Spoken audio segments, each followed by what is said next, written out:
이번 주 우리에게 주신 말씀은 복음망대 21번째 하나님의 사랑입니다.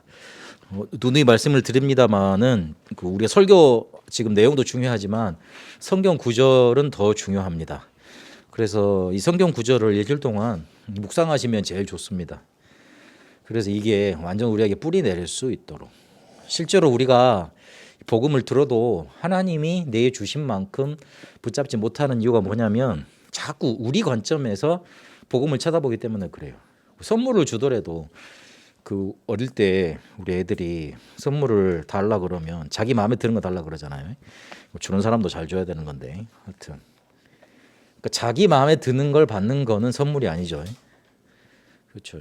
그러니까 주고자 하는 사람의 의도가 있고, 그리고 저 사람한테 저게 문제이기 때문에 제가 필요하기 때문에 이걸 주겠다, 이제 그런 의도가 있으니까. 그러니까 하나님이 우리를 창조하신 창조주가 아니십니까?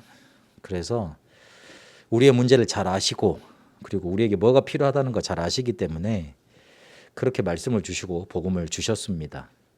그래서 그런 관점으로 복음을 붙잡아야 되고, 설교도 들어야 되고, 그리고 실제로 말씀도 붙들어야 됩니다. 우리가 실제로 문제의 이유를 찾을 수가 없습니다. 왜냐하면 내 문제라고 했던 것들의 실체 근원을 알려주지를 못했잖아요.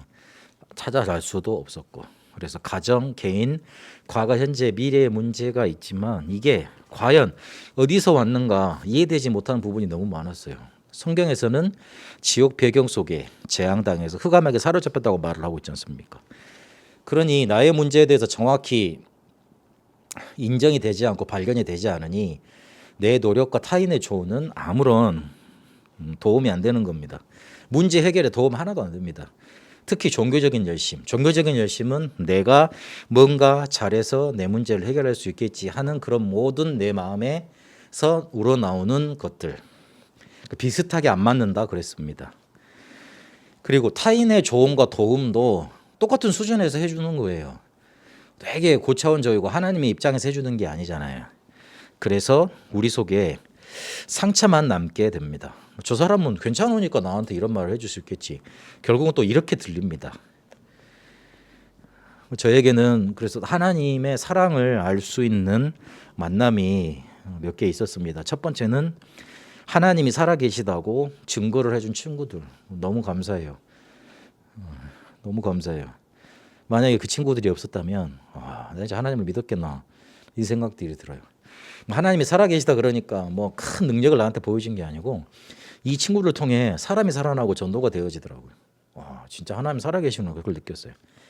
그리고 솔직히 유목사님을 통해서 우리 지방 가문에 덮친 흑암저주 지옥병이 뭔지 알게 됐습니다. 조금 그러니까 모르겠어. 다른 신학생들이 목사님 보는 거하고 저희들이 보는 거가 좀 다르더라고요. 그러니까 이게 역사가 많이 일어나서 그 역사를 보고 따라가는 사람하고 메시지 답을 준 거 그거 붙잡고 가는 그런 제자들하고는 좀 다르더라고요. 역사는 바뀔 수 있고 무너질 수 있습니다. 언젠가는 또 변합니다. 그래서 우리가 실제로 이 하나님의 사랑을 제대로 알려주고 우리의 문제, 근본 문제를 제대로 알려주는 전도자와의 만남, 그걸 정말로 우리가 기대하고 붙잡아야 됩니다. 더 감사한 건 제가 여기 와서 복음 이 답을 계속 들어왔던 것 같아요. 신학교 가서도 일단 제가 신학교 갔는데 분위기 자체가 하나님을 안 믿는 분위기요. 성경 자체를 하나님 말씀이라고 이렇게 우리한테 가르치질 않더라니까요. 이걸 쪼개야 되는데 비평을 해야 되고 분석을 해야 되고 하나님의 말씀이 아닐 수 있고, 그리고 중요한 건 뭔가 우리의 신앙 고백일 뿐이지 그렇게 따지고 보면 하나님은 살아계신 분이 아니잖아요. 우리 이념 속에 생각 속에 그냥 이념적으로만 계신 분이잖아요. 우리 문제 하나도 해결하지 못하는 분이잖아요. 그래가지고 저게 무슨 종교지 복음이나 이 생각을 많이 했었는데 제가 그러다가 신학교를 2학년 2학기까지인가 2학년 중반까지가 가고 그만뒀어요. 한참 그때 막 체육관 집회 있어가지고 같이 따라다니면서 휴학도 하고 막 그러면서 같이 따라다녔으니까. 그런데 복음 계속 듣고 나서 보니까 나도 모르는 영적인 문제가 어느 순간 보니까 해결돼 있더라고요. 그래서 복음을 강조해 주는 단체를 만나고 사람들을 만났다. 이건 정말로 하나님의 사랑으로 우리를 이끄신 결과입니다. 그러니까 하나님의 사랑이 없이는 왜 하나님의 사랑이어야 되느냐? 근원적인 치유를 할 수 없기 때문에 그래요. 왜냐하면 우리는 죄인이었지 않습니까? 성경에는 우리가 죄인이라는 거를 로마서 3장 23절, 창세기 3장, 계시록 12장, 그리고 에베소서 2장에 나타내고 있습니다. 그 모든 사람이 죄 속에 빠졌는데 하나님 떠난 게 죄고, 그 하나님 떠난 것 뒤에 사단이라는 존재가 있다는 거 성경은 반드시 분명히 밝히고 있습니다. 에베소서 2장에도 보면 우리가 허물과 죄로 죽었다 그랬잖아요.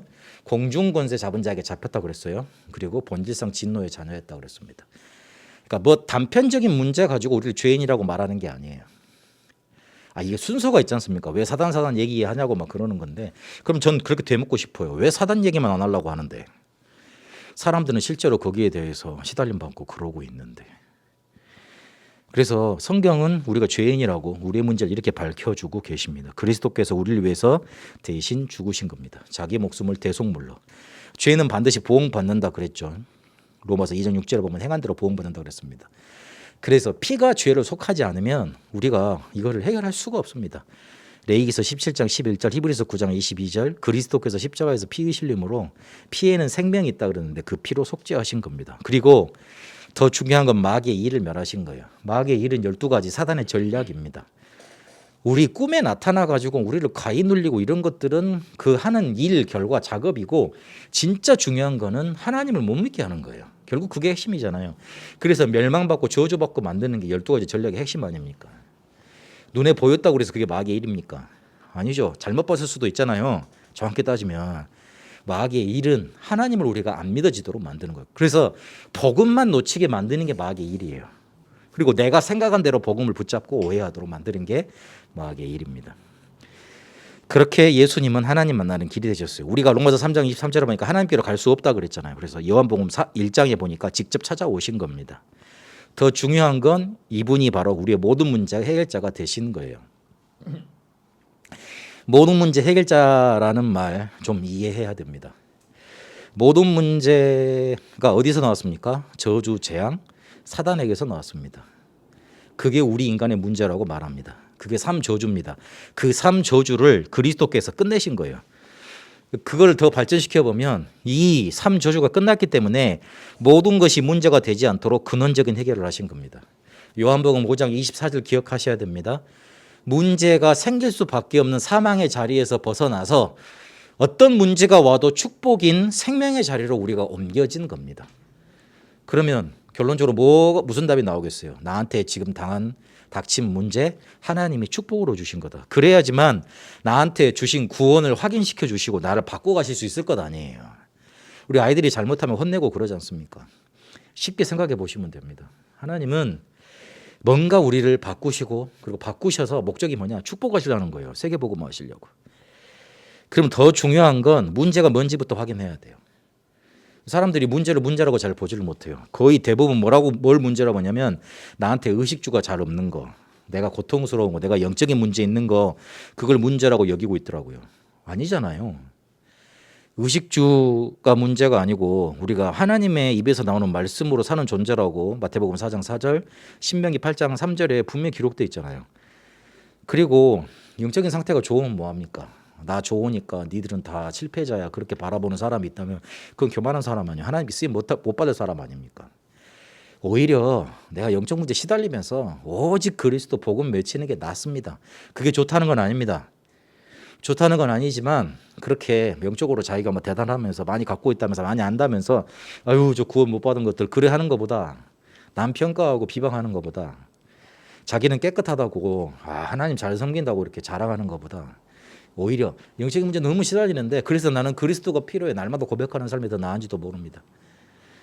그 이해 안 되는 소리인데 복음 가진 창녀가 복음 없는 수녀보다 낫다 이런 말이 있어요. 여러분 뭘 듣으실래요? 그게 마음대로 살아라는 말입니까? 그 말 아니죠. 마음대로 살아라는 그런 말 가르친 적이 없습니다. 그래도 되는 건가? 본인 입장에서 해석을 한 거 아니에요. 쉽게 말하면. 복음의 강조가 있는 거지 창녀와 수녀 요거에 초점이 있는 게 아니에요. 복음이 있다 없다 여기에 포인트가 있습니다. 그래서 하나님은 우리를 사랑하시고 확증하셨습니다. 언약을 주셨고 성취하셨고요. 죽음으로 자기 몸을 찢으심으로 확증하셨고 그리고 부활로 그 증거로 우리와 함께 하십니다. 그래서 이거를 300% 충만하게 누려라. 하나님의 사랑을. 그 누려져서 전달되도록까지 누려라. 그러려면 300% 비밀이 있어야 된다. 어떤 비밀이냐면 나를 향한 것, 현장 변화, 그리고 지속 시스템, 망대 여정 이정표입니다.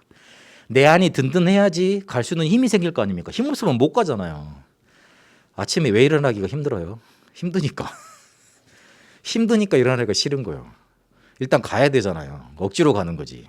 그렇죠. 근데 힘 생기면 아 좋다 그러고 와 나갈 거 아니에요. 혹시나 여행 갈 때 여러분 가슴이 떨리지 않았습니까? 어디 이렇게 수학여행 갈 때 너무 기쁘지 않았습니까? 그런 것처럼. 그러니까 내 안에 망대가 서 있어야지 여정도 가는 겁니다. 그리고 마음대로 가면 안 되죠. 이정표 보고 가야 되죠. 길 잃어버려요. 300% 있어야 됩니다. 그러면 이 300% 비밀을 누리기 위해서 기도 시스템 필요하다. 영적 시스템 24 되어지는. 그래서 없애주세요. 나한테 오는 문제를 없애주세요. 이거는 이미 진 거예요. 그 문제. 그래서 우리는 이미 진 싸움을 하면 안 됩니다. 삶 집중을 하는데 아침에는 살리는 루틴, 낮에는 살리는 기도, 밤에는 답을 얻고 치유하는 깊은 기도 속으로 들어가시라. 이 응답이 이번 한 주간 누려지게 되시길 바랍니다.